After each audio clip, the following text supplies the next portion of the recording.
എന്താ അത്രയും വലിയൊരു ജയിലാണ് എടുത്ത് ചാടിയിരിക്കുന്നത്. അപ്പൊ ആ ജയിൽ ചാടി അവന് ഇനി ഇതിലും വലിയ ശിക്ഷ വേറെ ഒന്നുമില്ല, തൂക്ക് കയറ്. എത്രയും വേഗം അതിനുള്ളൊരു ഇത് ഈ നിയമം നമ്മളെ ഇതൊക്കെ കൊണ്ടുവന്ന അത് വലിയൊരു സന്തോഷം തന്നെയാണ്.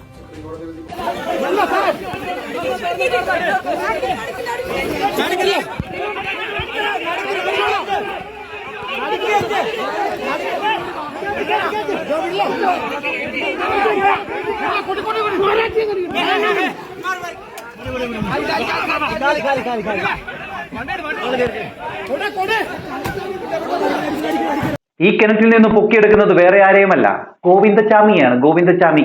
ഈ ഗോവിന്ദച്ചാമി എവിടെയായിരുന്നെന്ന് എന്റെ പൊന്നു പ്രേക്ഷകർക്ക് അറിയാമോ? ജയിലിലായിരുന്നു, കണ്ണൂർ ജയിലിൽ. ഇന്ന് രാവിലെ പുള്ളിക്കാരൻ ജയിലിൽ ചാടിയതാ.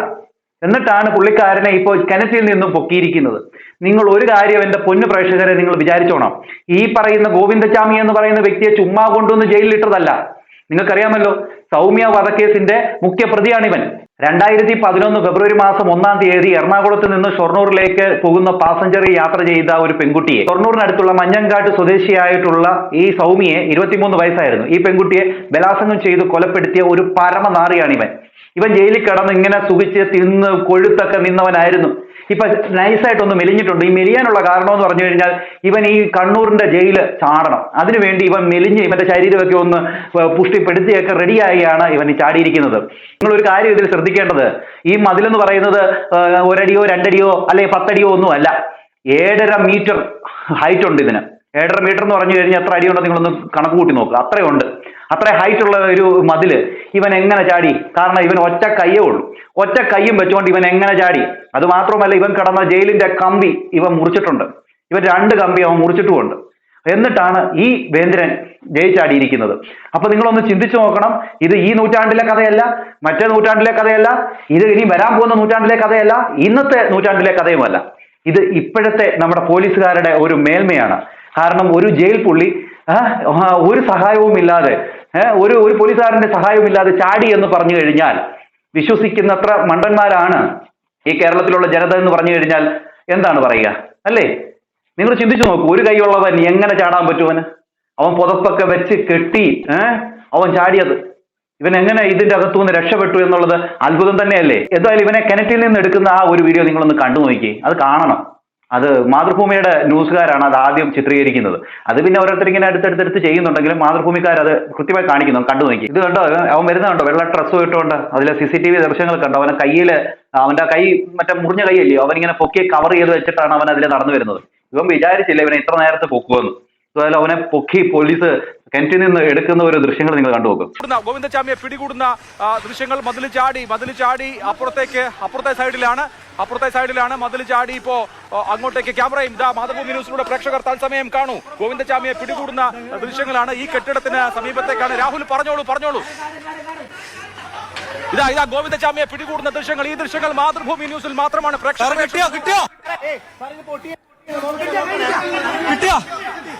കിട്ടി. അഭിലാഷ്, ഗോവിന്ദച്ചാമി പിടിയിൽ. ഗോവിന്ദച്ചാമി പിടിയിൽ. കെട്ടിടത്തിനകത്ത് ഗോവിന്ദച്ചാമിയുടെ എക്സ്ക്ലൂസീവായ കാട് മൂടി കിടക്കുന്ന സ്ഥലം നമ്മൾ റിപ്പോർട്ട് ചെയ്തില്ലേ? ഇതാ ഗോവിന്ദച്ചാമിയെ പിടികൂടുന്ന ദൃശ്യങ്ങൾ മാതൃഭൂമി ന്യൂസിലൂടെ കാണും. ഗോവിന്ദച്ചാമിയെ കിണറ്റിനകത്ത് ഒളിച്ചിരിക്കുകയായിരുന്നു. ഗോവിന്ദച്ചാമിയെ പിടികൂടുകയാണ്. മാതൃഭൂമി ന്യൂസിലൂടെ തത്സമയം കാണാം പ്രേക്ഷകർക്ക്. ഗോവിന്ദച്ചാമിയെ പിടികൂടുന്ന ദൃശ്യങ്ങളാണ്. ഗോവിന്ദച്ചാമിയെ പിടികൂടുന്നതിന്റെ തത്സമയ ദൃശ്യങ്ങളാണ്. തളാപ്പിലെ കെട്ടിടത്തിനകത്തുള്ള കിണറ്റിലായിരുന്നു ഗോവിന്ദച്ചാമിയെ ഒളിച്ചിരുന്നത്. ഗോവിന്ദച്ചാമിയെ ഇതാ പോലീസ് പിടികൂടിയിരിക്കുന്നു. പ്രേക്ഷകരെ കണ്ടുകൊണ്ടു. ഗോവിന്ദച്ചാമിയെ ഇതാ പോലീസ്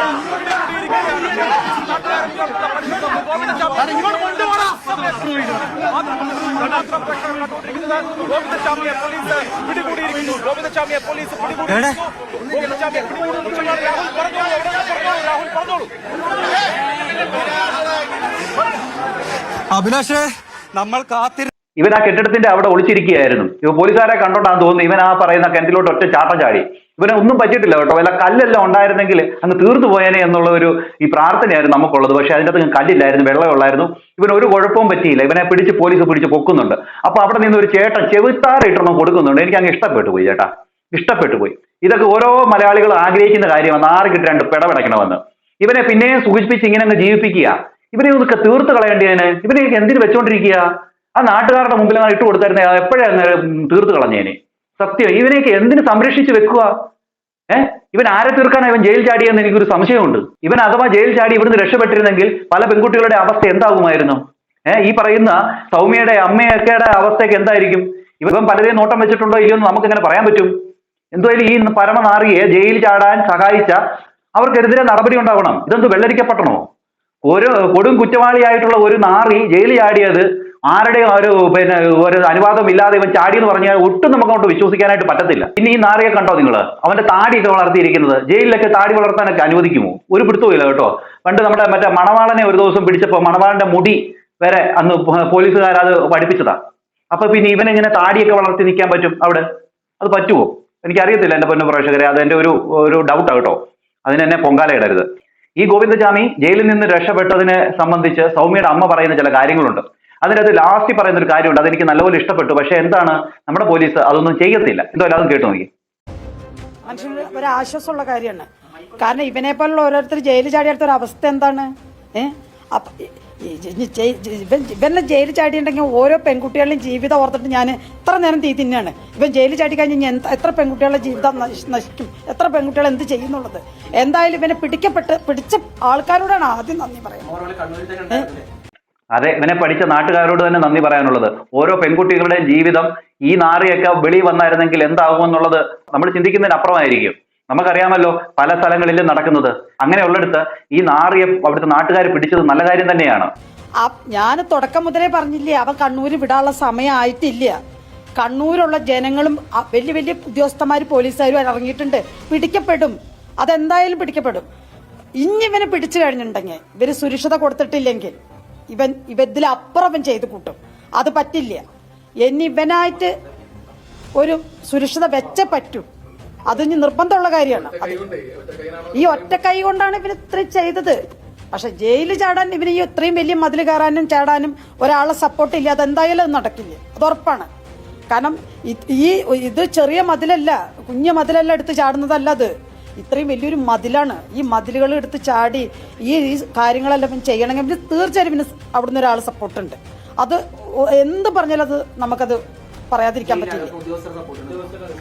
കൊണ്ട് ഇല്ലെങ്കിൽ ഇവൻ എങ്ങനെ ചാടും? ഇതെന്ത് ചെറിയ മതിലാണ്? ഇതെന്ത് പിള്ളകളിയാണോ? എത്ര ഹൈറ്റ് ഉള്ള ഒരു മതിലെടുത്ത് ചാടണമെന്ന് പറഞ്ഞു കഴിഞ്ഞാൽ അതെങ്ങനെ സംഭവിക്കും? അത് മാത്രമല്ല, ഇത് ചാടാൻ വേണ്ടി ഇവന് പുതപ്പുകളൊക്കെ കൂട്ടിക്കെട്ടി അത്ര ഒരു ഇതൊക്കെ ഉണ്ടാക്കി അങ്ങനെ അവൻ ആ മതിൽ ചാടിയിരിക്കുന്നത്. അതൊക്കെ എങ്ങനെ ചാടാൻ പറ്റും? പിന്നെ ഇവൻ ഈ കമ്പി അറക്കാൻ വേണ്ടി ഇവന് ഇതെങ്ങനെ കിട്ടി? അറക്കാൻ വേണ്ടിയുള്ള സാധനം ഇവിടുന്ന് കിട്ടി? ഇതൊക്കെ എങ്ങനെ കിട്ടി? അപ്പൊ ഇതൊക്കെ ഇതിന്റെ പിന്നിൽ ആരോ ഉണ്ട്, ഉറപ്പാണ്. ഉദ്യോഗസ്ഥർ സപ്പോർട്ട് ഉണ്ടോന്ന് എനിക്കറിയില്ല, പക്ഷെ ആരായാലും പിന്നെ സപ്പോർട്ട് ഉണ്ട്. അത് ശരിക്കും അന്വേഷണം വേണമല്ലോ. അത് അന്വേഷണം വന്നാലേ അതിന്റെ കാര്യങ്ങൾ നടക്കുള്ളൂ. അത് അന്വേഷിക്കണമല്ലോ നമ്മള്.